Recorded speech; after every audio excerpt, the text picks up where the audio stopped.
समीकरण 2 क्या है उसे सबसे पहले हम यहाँ पे लिख लेंगे। समीकरण 2 है 9x माइनस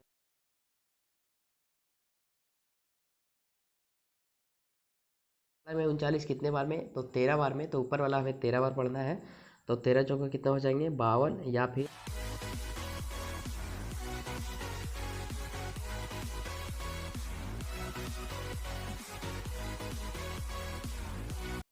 अब हम देखेंगे प्रश्नावली 3.4 का क्वेश्चन नंबर 1 का तीसरा। इससे पहले वाले वीडियोज में हमने पहला और दूसरा कवर कर लिया है। क्वेश्चन में हमें यही बोला गया है कि जो भी समीकरण नीचे दे रखे हैं उसे आप दो विधि से हल करेंगे। पहला प्रतिस्थापन विधि और दूसरा विलोपन विधि। यहाँ पे हमने दोनों विधियों को अच्छी तरह से समझा और जाना है। तीसरा प्रश्न को अभी हम उसी प्रकार से हल करेंगे। सबसे पहले हम प्रतिस्थापन विधि से हल करेंगे और दूसरा विलोपन विधि से। एक बात का आप नोटिस करेंगे यहाँ पे, आप चाहे प्रतिस्थापन विधि से हल करें या फिर विलोपन विधि से हल करें, जो भी एक्स वाई के मान आएंगे वो बिल्कुल सेम आएंगे। अगर अलग आते हैं इसका मतलब ये कि हमने जो हल किया है वो गलत तरीके से हल किया है। जब भी आप हल करेंगे तो आप पाएंगे कि दोनों में एक्स और वाई के मान समान आते हैं। इस बात को आप ध्यान में रखेंगे। तो चाहे प्रतिस्थापन विधि से बनाए या फिर विलोपन विधि से बनाए, यहाँ पे जो समीकरण दे रखे हैं उसे आप 1 और 2 के रूप में सबसे पहले मान लेंगे।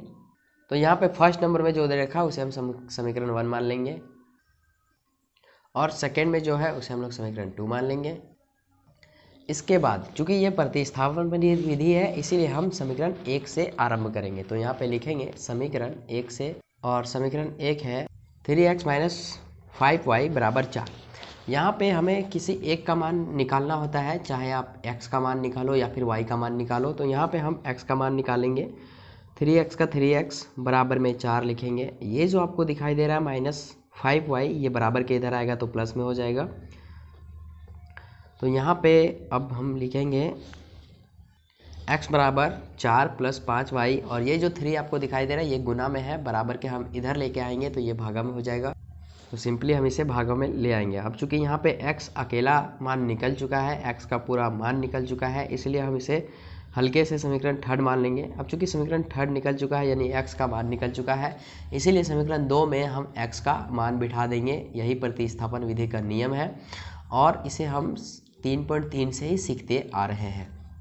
तो यहाँ पे हम लिखेंगे समीकरण 2 में x का मान प्रतिस्थापित करने पर। समीकरण 2 क्या है उसे सबसे पहले हम यहाँ पे लिख लेंगे। समीकरण 2 है 9x माइनस 2y बराबर 7। जहाँ भी आपको x का मान दिखाई दे रहा है वहाँ पे हम इसका मान पुट कर देंगे। तो यहाँ पे 9 का 9 और x का मान कितना है उसे हम यहाँ पे बिठाएंगे 4 प्लस 5y, और बट्टा में इसके 3 है तो हम यहाँ पे 3 बिठाएंगे। इसके बाद माइनस का माइनस लगाएंगे और यहाँ पे 2y का 2y बराबर में 7 है तो हम 7 लिखेंगे। अब इसे हम हल करेंगे अपनी विधि से। तो यहाँ पे अगर हम देखेंगे तो सबसे पहले ये कट जाएगा 3 का टेबल से 3 टाइम्स में, तो यहाँ पे 3 आ जाएगा। और इस 3 को हम 4 से सबसे पहले मल्टीपल करेंगे तो 3 चौको हो जाएगा 12, प्लस का प्लस 3 पचे हो जाएगा 15, और y जो है y का y माइनस 2y बराबर में हम 7 लिखेंगे। अब यहाँ पे चूँकि अगर देखेंगे तो 15y और ये 2y, तो 15 में 2 चला जाएगा, कितने बचेंगे 13 बचेंगे।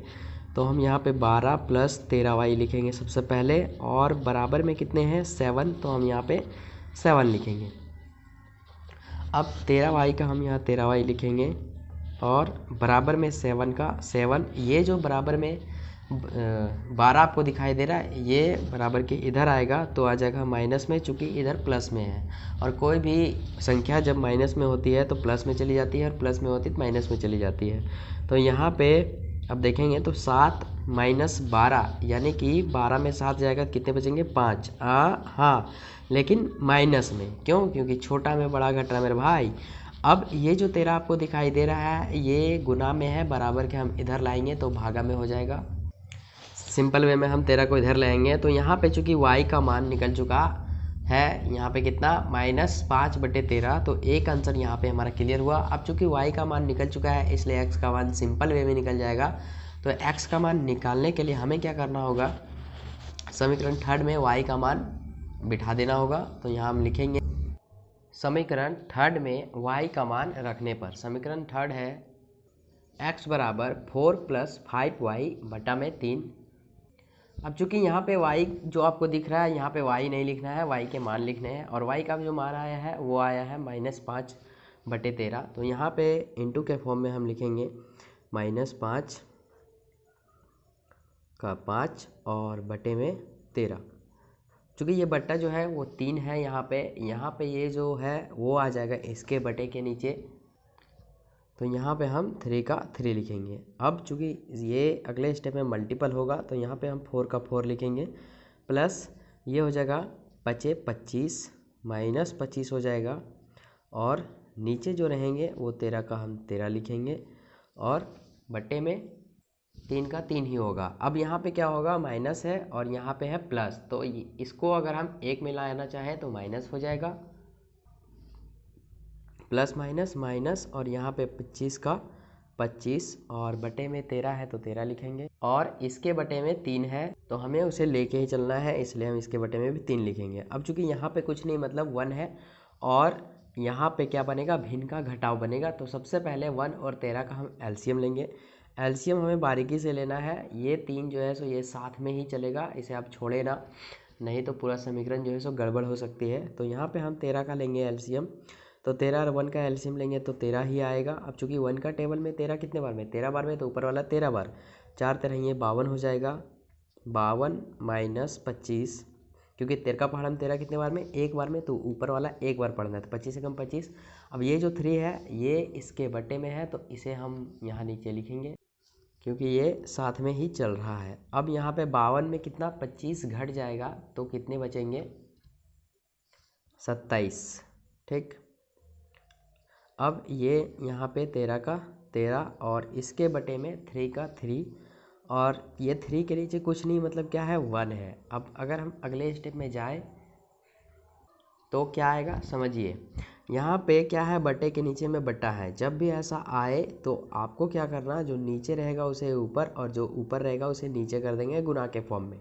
तो यहाँ पे 3/1 है, ये 1 है नीचे, ये चला जाएगा ऊपर, और ये 3 है नीचे तो ये आ जाएगा, ये है ऊपर तो ये आ जाएगा नीचे।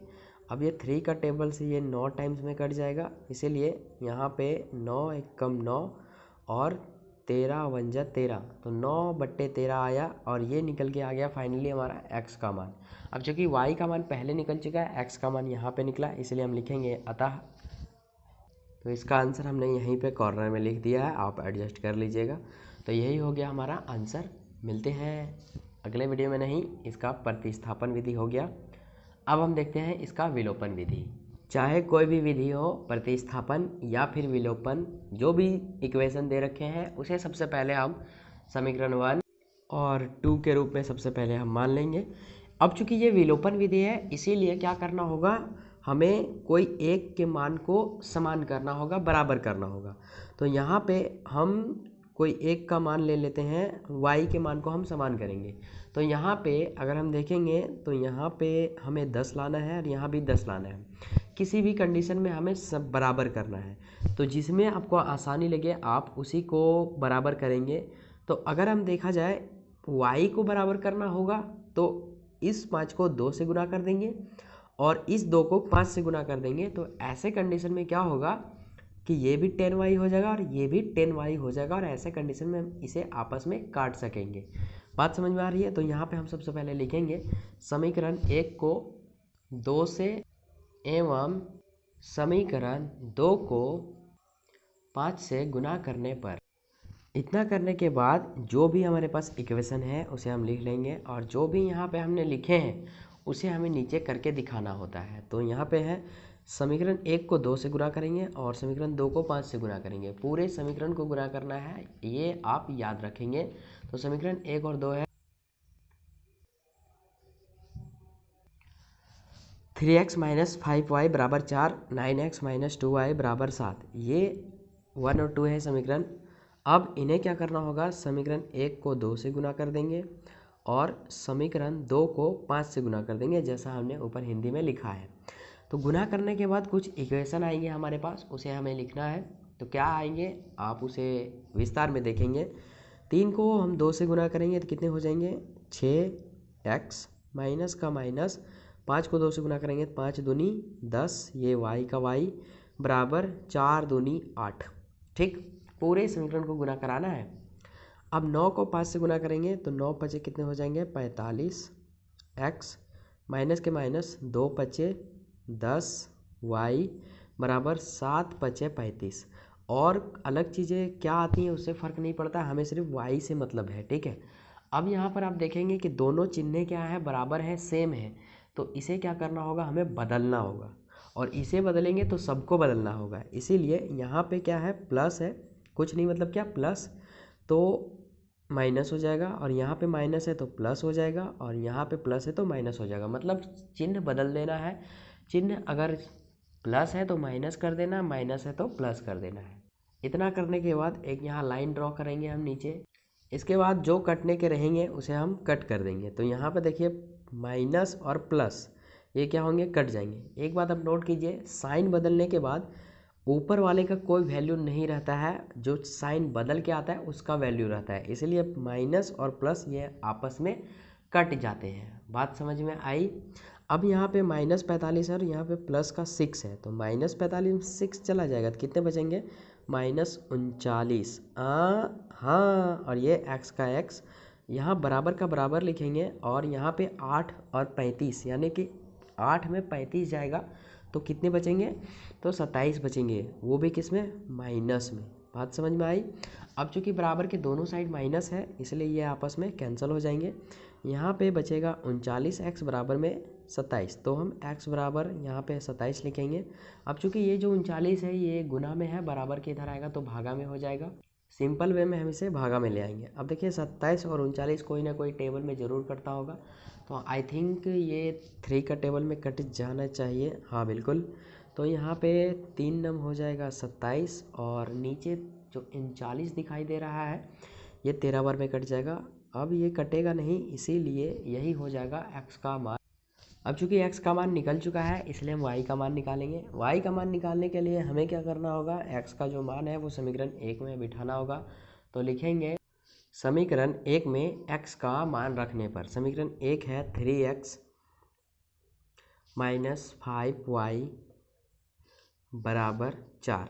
जहाँ भी आपको x दिखाई दे रहे हैं वहाँ पे बैठेगा कितना, 9/13, क्योंकि x के मान ही आए हैं उतना। यहाँ पे x है इसलिए बिठाएंगे 9/13 माइनस 5y का y बराबर में 4। अब यहाँ पे ये इससे मल्टीपल होगा, जैसे ही मल्टीपल होगा तो हो जाएगा ये 9 तिया 27, तो हम यहाँ पे 27 लिखेंगे। बटे में है 13 का 13 लिख दीजिए, माइनस 5y बराबर 4। अब यहाँ पे अब देखेंगे तो भिन्न का घटाव बन रहा है, सडनली यहाँ पे 1 है, कुछ नहीं मतलब 1। अब यहाँ पे 13 और 1 का एलसीएम लेंगे तो कितने आएंगे, 13 आएंगे। अब चूंकि 13 का पहाड़ा में 13 कितने बार में, 1 टाइम्स में, इसलिए ऊपर वाला 1 टाइम, 27 एकम 27, माइनस का माइनस 1 का पहाड़ा में 13 कितने बार में, 13 बार में, इसलिए ऊपर वाला 13 बार पढ़ना है, तो कितना हो जाएगा 13 × 5 = 65। और ये y का y बराबर में हम 4 का 4 लिखेंगे। अब चूंकि ये जो 13 आपको नीचे दिखाई दे रहा है ये भागा में है, बराबर के उधर जाएगा तो गुना में हो जाएगा। तो सिंपली वे में हम इसे बराबर के उधर ले जाएंगे, तो 27 माइनस 65y बराबर 4 है। यहाँ पे ये इधर जाएगा गुना हो जाएगा, तो 13 चौका कितना हो जाएगा, 52 हो जाएगा। यहाँ पे थोड़ा सा हमने स्टेप को घटाया है, आप मैनेज कर लेना। तो यहाँ पे 27 का 27, और ये जो आपको 65y दिख रहा है ये अगर हम चाहेंगे तो इसे इधर ले आएंगे, और ये जो 52 है हम इधर ले आएंगे, तो ये हमने इधर ले आया। ये चूँकि 52 प्लस में था, इधर आके माइनस में हो गया, और ये माइनस में है तो उधर जाके प्लस में हो जाएगा 65y। अब यहाँ पे 27 में 52 घटेगा तो कितने बचेंगे, 25 बचेंगे, है ना। और बराबर में कितने रहेंगे, 65y का 65y। अच्छा ये क्या है, 25 जो है वो माइनस में रहेगा क्योंकि छोटा में बड़ा संख्या घटा है इसलिए। अब पूरा पोर्शन को हम इधर ले आएंगे, 65y बराबर ये जो है इधर चला आएगा तो -25। ठीक, अब यहाँ पे y बराबर हम लिखेंगे -25, और बटा में लिखेंगे 65 का 65। अब ये चूँकि कट जाएगा इसलिए हम इसे काट देंगे, यूँ ही छोड़ेंगे नहीं। तो यहाँ पे y बराबर क्या हो जाएगा, 5 का पहाड़ा से काटेंगे बचे 25 और ये कट जाएगा 13 बार में, और यहाँ माइनस का माइनस ही रहेगा। अब ये कटेगा नहीं, इसीलिए y का मान ये निकल गया। अब यहाँ पे चूँकि y का भी मान निकल चुका है, इसीलिए हम लिखेंगे अतः x का मान इतना और y का मान इतना, यानी x बराबर 9/13, y बराबर -5/13। यही हो गया आंसर। एक बात हम नोट करेंगे तो विलोपन विधि जो है वो देख लीजिए आप कितना है, मात्र 2 ही पेज में बन जाता है, और समय जो लगा वो बेहद ही कम समय लगा है विलोपन विधि के अंतर्गत। और प्रतिस्थापन विधि में क्या होता है, उस पर ज़्यादा टाइम लगता है। तो सबसे जो उपयुक्त विधि है वो विलोपन विधि है। और एग्ज़ाम में अगर आए इस तरह का इक्वेशन और कोई विधि ना दिया गया हो तो आप विलोपन विधि का ही प्रयोग करेंगे। मिलते हैं अगले वीडियो में, तब तक के लिए जय हिंद जय भारत।